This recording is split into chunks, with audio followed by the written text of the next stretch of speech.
राधे राधे दर्शकों, आप सभी को सरिता मिश्रा का नमस्कार। आपके अपने YouTube चैनल जीवन चक्र में आपका स्वागत है। दर्शकों, आज मैं लेके आई हूँ होलिका दहन से संबंधित अर्थात होली से संबंधित कुछ महत्वपूर्ण जानकारियाँ। तो चलिए दर्शकों, वीडियो प्रारंभ करती हूँ। दर्शकों, जैसे ही बसंत का महीना लग जाता है वैसे ही हम लोगों को होली का इंतजार शुरू हो जाता है। दर्शकों, फागुन शुक्ल पक्ष की पूर्णिमा की रात को होलिका दहन होता है, जो इस वर्ष 24 मार्च को होगा और इसके अगले दिन ही दर्शकों हम लोग होली खेलते हैं। दर्शकों, हम लोग जानते हैं कि हिंदू धर्म में अनुसार होलिका दहन को बुराई पर अच्छाई की जीत का प्रतीक माना जाता है। होली एक दर्शकों सांस्कृतिक और धार्मिक और पारंपरिक त्यौहार के रूप में हम लोग मनाते हैं। दर्शकों, होली ही एक ऐसा त्यौहार है जो भाईचारे, आपसी प्रेम और सद्भावना का त्यौहार दर्शकों माना जाता है। इस दिन लोग एक दूसरे को रंगों को से गुलाल से सराबोर करते हैं, लगाते हैं, घरों में गुजिया बनती हैं, पकवान बनते हैं दर्शकों, और एक दूसरे के घर जाकर गुलाल खेलते हैं और होली की शुभकामनाएं देते हैं। दर्शकों, होली का त्यौहार ऐसा है कि आप उसे अकेले नहीं मना सकते, लोगों के साथ में ही मिलकर दर्शकों होली का त्यौहार मनाया जाता है। तो चलिए दर्शकों, ये बातें आगे करते हैं। सबसे पहले हम जान लेते हैं कि पूर्णिमा तिथि कब प्रारंभ हो रही है। तो दर्शकों, फागुन पूर्णिमा को होलिका दहन जिस दिन हम लोग मनाते हैं, इस साल फागुन पूर्णिमा की तिथि 24 मार्च को दर्शकों सुबह 9:54 से शुरू होगी और वहीं इस तिथि का समापन दर्शकों अगले दिन यानी 25 मार्च को दोपहर 12:29 पर हो जाएगा। दर्शकों, इस हिसाब से होलिका दहन 24 मार्च को रहेगी। दर्शकों, इस दिन होलिका दहन के लिए शुभ मुहूर्त देर रात का है दर्शकों, 11:13 से लेकर 12:27 तक रहेगा। ऐसे में दर्शकों होलिका दहन के लिए कुल 1 घंटा 14 मिनट का समय होगा। दर्शकों, मैं आपको बता दूं कि होलिका दहन जिस दिन हो रही है 24 मार्च को रविवार पड़ रहा है। कुछ जगहों पे दर्शकों रविवार और मंगलवार को होली में आग लगाना शुभ नहीं बताते हैं, लेकिन देख लीजिएगा दर्शकों, अगर आप लोगों के यहाँ उस दिन ही होली में आग लग रही है और उस दिन ही दहन की जाएगी तो आप उसी दिन पूजा करिएगा, क्योंकि कुछ लोग 12 बजे के बाद लगाएंगे, क्योंकि उसमें भी अभी टाइम रहेगा, 12:27 तक का टाइम है दर्शकों। तो 12 बजे के बाद कुछ लोग लगाएंगे, सोचेंगे कि सोमवार लग जाएगा इसलिए, और कुछ लोग 11 बजे के बाद 11:13 के बाद ही लगा देंगे। तो दर्शकों, इस तरीके से कुछ मतभेद चल रहा है। तो जैसे मैंने आपको बताया दर्शकों कि होली का त्यौहार अकेले तो मना नहीं सकते, सबके साथ ही मनाया जाता है। तो जैसे ही आपके इधर हो रहा हो उस तरीके से आप देख लीजिएगा, उस समय आप पूजा कर लीजिएगा। दर्शकों, होली मिलने वाली होली होगी, जो गुलाल खेलने वाली होली होगी, तो दर्शकों वो अगले दिन ही होती है, जो कि 25 मार्च को रहेगी। इस दिन ही दर्शकों होली खेली जाएगी। अब दर्शकों, मैं बात कर लेती हूँ कि होली पूर्णिमा जो है 24 को भी है, 25 को भी है, तो व्रत वाली पूर्णिमा कब रहेगी। तो दर्शकों देखिए, व्रत आपको अगर करना है तो आपको 24 मार्च को करना है। व्रत वाली पूर्णिमा 24 मार्च को है। और दर्शकों, स्नान दान की पूर्णिमा है, जो दान आदि अगर आपको करना है तो वो 25 मार्च को रहेगी। दर्शकों, आपको 25 मार्च को दान आदि देना है। और अगर कुछ लोग पूर्णिमा वाले दिन लगातार पूरे वर्ष या ऐसे मानते हैं कि वो कथा करवाते हैं दर्शकों सत्यनारायण भगवान की, तो वो आप 24 को भी करवा सकते हैं दर्शकों और 25 को भी करवा सकते हैं। दोनों ही दिन आप किसी भी दिन करवा सकते हैं, क्योंकि दोनों दिन ही पूर्णिमा रहेगी। तो दर्शकों, अब मैं जैसे कि आप लोगों से बोल रही हूँ कि दोनों दिन ही पूर्णिमा रहेगी, तो आप सोच रहे होंगे कि फिर होली हम एक दिन की बात कर रहे हैं, 24 तारीख को मनाने की होलिका दहन रहेगा। तो दर्शकों देखिए, अगले दिन सुबह सबसे पहले हम भगवान को ही गुलाल लगाते हैं, भगवान को ही चरण में स्पर्श करा के ही होली खेलते हैं। तो दर्शकों, आप दोनों दिन ही कर सकते हैं, भगवान को दोनों दिन ही आप लगा सकते हैं गुलाल, तो आप उस तरीके से देख लीजिएगा। और इसके अलावा आप पकवान वगैरह भी भगवान के लिए जो बनाएंगे चढ़ाने के लिए, उनको जवाने के लिए, वो भी आप दोनों दिन ही लगा सकते हैं भोग उनका। तो दर्शकों, आप चाहें तो आप दोनों गुलाल लगा सकते हैं और भोग भी लगा सकते हैं। दर्शकों, ये आपके ऊपर है, आप चाहें तो दोनों दिन कर सकते हैं।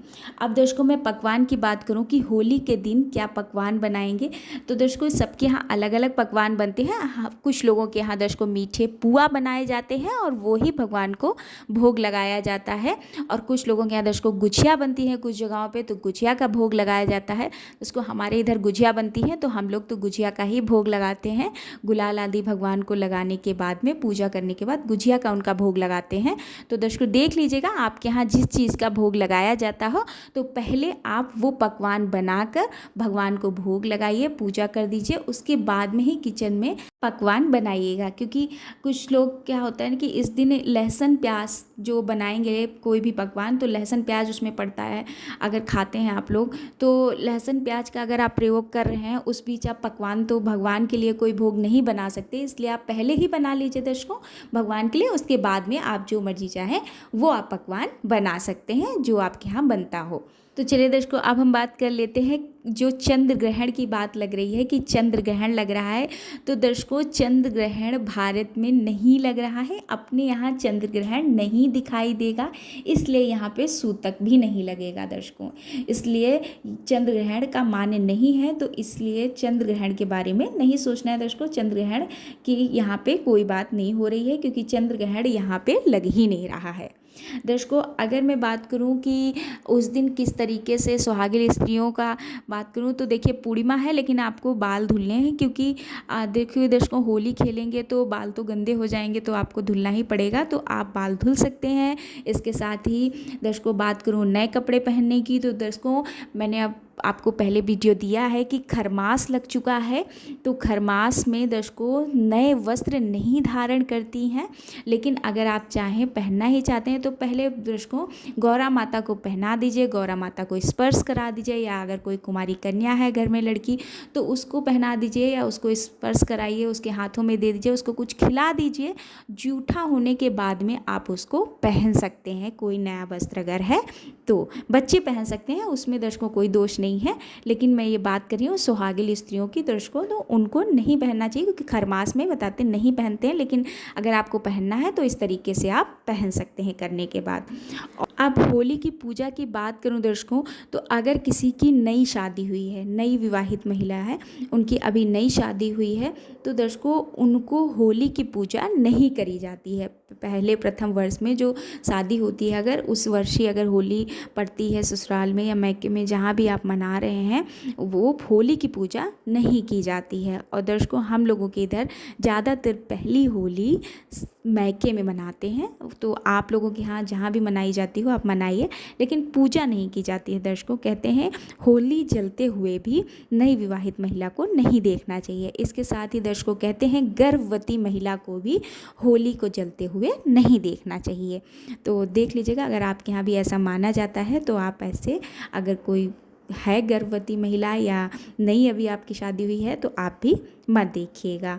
प्रणाम कर सकते हैं, होलिका दहन होने के बाद में सुबह जो कुछ लोगों के यहाँ लेके आते हैं आग दर्शकों, उसको प्रणाम कर सकते हैं, लेकिन जलती हुई होली को नहीं देखा जाता है। अब दर्शकों मैं बात करूंगी सुहागिन स्त्रियों के, तो इस दिन दर्शकों उनको 16 श्रृंगार अवश्य से करने चाहिए, आलता वगैरह लगाना चाहिए दर्शकों, अच्छे से मांग भरनी चाहिए, सिंदूर लगाना चाहिए, चूड़ियाँ भी अच्छे से पहननी चाहिए, तो उनको 16 श्रृंगार अवश्य करनी चाहिए। और दर्शकों बड़े बुजुर्गों से आशीर्वाद अवश्य से लेना चाहिए, उनको गुलाल स्पर्श करा के आप टीका लगा सकते हैं, आप पैरों में स्पर्श करा सकते हैं, बुजुर्ग हैं तो आप उनको पैरों में स्पर्श करा के प्रणाम कर लीजिए।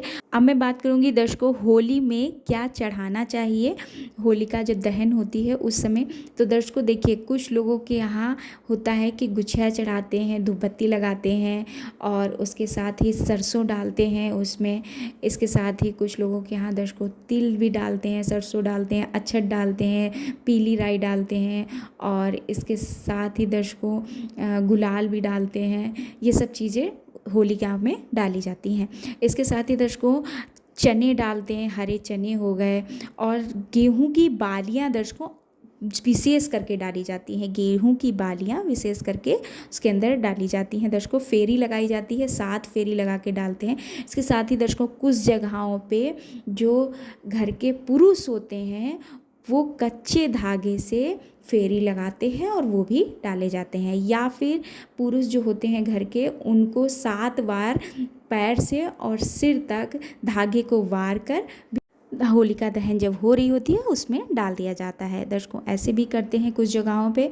तो दर्शकों आपके यहाँ जिस तरीके से चीज़ें डाली जाती हों होलिका दहन में वैसे डाल सकते हैं। इसके साथ ही दर्शकों कुछ लोग उपटन बनाते हैं और उपटन को लगाने के बाद उससे जो निकलता है मैल उसको भी डालते हैं। कहते हैं कि इससे जो है रोग मुक्त काया रहेगी। दर्शकों ऐसा भी कुछ जगहों पे होता है। तो दर्शकों जिस तरीके से आपके इधर होता हो उस तरीके से ही आप होली में करिएगा।